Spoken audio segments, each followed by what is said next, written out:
Hello everyone. এখন আমি উচ্চতর গণিত দ্বিতীয় পত্রের সপ্তম অধ্যায় থেকে ঢাকা বোর্ড ২০২২ সালে পরীক্ষায় আসা ৪ নম্বর সৃজনশীল প্রশ্নটি সমাধান করব।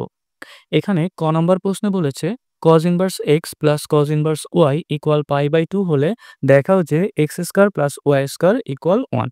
তাহলে এখানে আমি লিখেছি যে দেওয়া আছে cos inverse x plus cos inverse y equal পাই/2।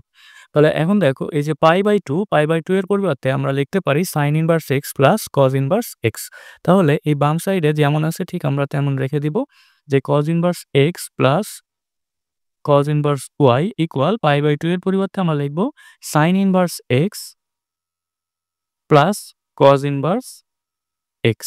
এখন দেখো যে দুই সাইডেই cos ইনভার্স x আছে, তার মানে এই দুইটাকে বাদ দিয়ে দেওয়া যায়। তাহলে এই বাম সাইডে থাকে cos ইনভার্স y ইকুয়াল ডান সাইডে থাকে sin ইনভার্স x।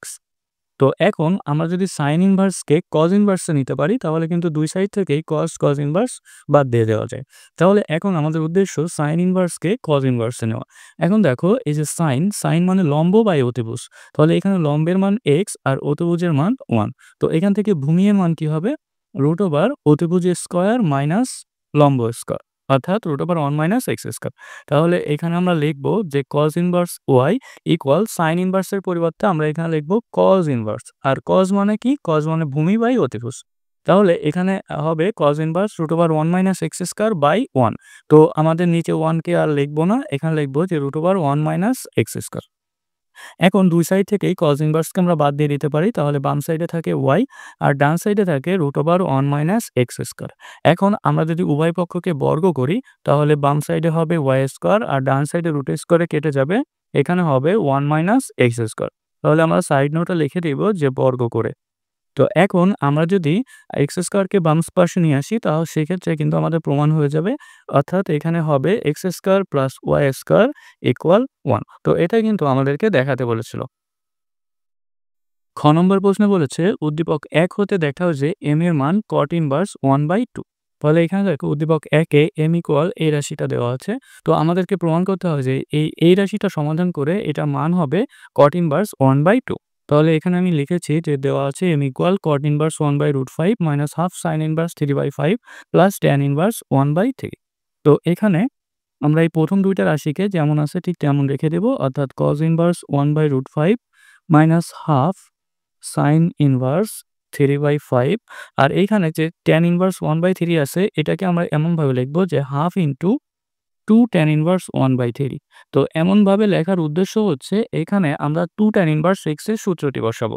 তাহলে 2 tan ইনভার্স x এর সূত্রটি কি ছিল? যে sin inverse 2x/1 + x square. তাহলে এখানে প্রথম দুইটা রাশিকে যেমন আছে তেমন রেখে দিব যে cos inverse 1/√5 minus half sin inverse 3/5 plus এখানে হাফ আর এখানে 2 tan ইনভার্স x এর সূত্র বসাবো। সূত্রটি হচ্ছে sin ইনভার্স 2x অর্থাৎ 2 × 1/3 আর নিচে 1 + x স্কয়ার অর্থাৎ 1 + 1/3 এর হোল স্কয়ার।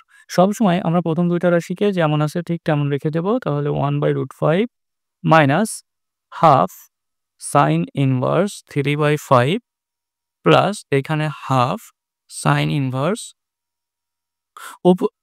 ওপরে হবে 2/3 আর নিচে হবে 1 + 1/9। তাহলে এইখানেও একইভাবে আমরা প্রথম দুইটা রাশিকে রেখে দিব √5 minus half sin inverse 3/5 plus half. এখানে দেখো আমরা নিচে লসাগু করব। পরবর্তীতে এখানে হচ্ছে ভাগ আছে, গুণ দিয়ে নিচের রাশিটাকে উল্টায় দিব। তাহলে এখানে আমি একবারে উল্টায় দিচ্ছি। তাহলে এখানে ছিল 2/3 ইন্টু এখানে লসাগু হবে 9, সে 9 উপরে যাবে আর উপরে হতো 9 + 1 অর্থাৎ 10, 10 নিচে আসবে। তাহলে এখানে যদি আমরা কাটাকাটি করি 3 দিয়ে 9 কে কাটলে 3 আর 2 দিয়ে 10 কে কাটলে 5 অর্থাৎ এখানে 3/5 হবে। তাহলে এখানে আমরা লিখতে পারি যে cos inverse 1/√5 minus half sin inverse 3/5 plus half sin inverse এইখানেও থাকে 3/5। এখন দেখো এখানে মাইনাস হাফ sin ইনভার্স 3/5, এখানে প্লাস হাফ sin ইনভার্স 3/5। তো এই দুইটা মান কিন্তু কেটে যায়। তাহলে এখানে থাকে শুধু cos ইনভার্স 1/√5। তো আমাদেরকে প্রমাণ করতে বলেছে cot ইনভার্স 1/2 অর্থাৎ এই cos ইনভার্সকে আমাদেরকে cot ইনভার্সে নিয়ে যেতে হবে। তাহলে এটাকে কিভাবে নিব? পিথাগোরাসের সূত্রের সাহায্যে। তাহলে কজ মানে কি ছিল? ভূমি বাই অতিভুজ। অর্থাৎ এখানে ভূমির মান 1 আর অতিভুজের মান √5। তো এখান থেকে লম্বের মান কিভাবে বের হবে? যে √5 এর হোল স্কয়ার মাইনাস 1 স্কয়ার এটা রুট। তো এখানে 5 মাইনাস 1 এর রুট, তার মানে 4 কে রুট করলে আমাদের মান হয় 2। মান হবে এখানে 2। অর্থাৎ এখানে লম্বের মান 2। তাহলে এইটাকে যদি আমরা কট ইনভার্সে নিই সেক্ষেত্রে কি হয় দেখো? কট ইনভার্স, কট মানে ভূমি বাই লম্ব, অর্থাৎ 1/2। তো এটাই কিন্তু আমাদেরকে প্রমাণ করতে বলেছিল। গ নম্বর প্রশ্নে বলেছে f(x + g(x) = g(2x + f(2x) সমীকরণটি সমাধান করো। এখানে দেখো উদ্দীপকে দেওয়া আছে f(x) = sin x এবং g(x) = cos x। তো এখানে আমি লিখেছি যে f(x) = sin x ও g(x) = cos x এবং আমাদের প্রশ্নে এই সমীকরণটিকে সমাধান করতে বলেছিল। তো এখানে আমরা f(x) এবং g(x) এর মান বসাবো।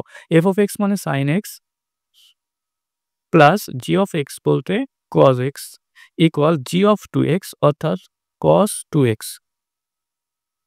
প্লাস f(2x) বলতে sin 2x বোঝাবে।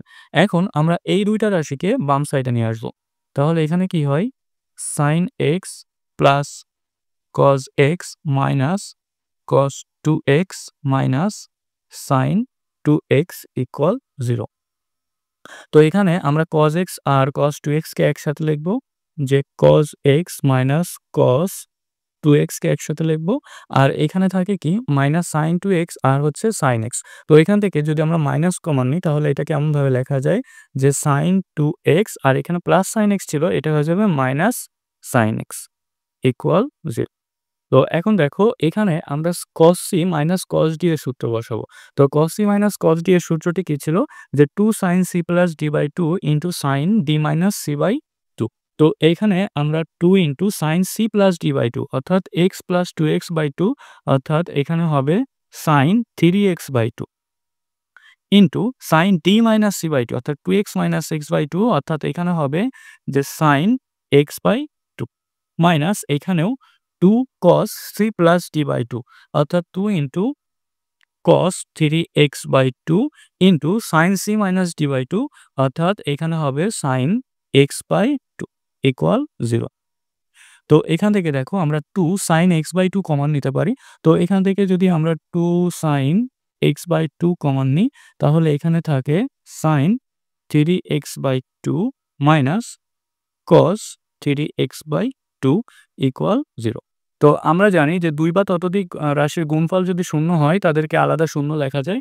অর্থাৎ এখান থেকে আমরা লিখতে পারি যে হয় 2 sin x/2 = 0 অথবা এই রাশিটা = 0 অর্থাৎ sin 3x/2 minus cos 3x/2 = 0।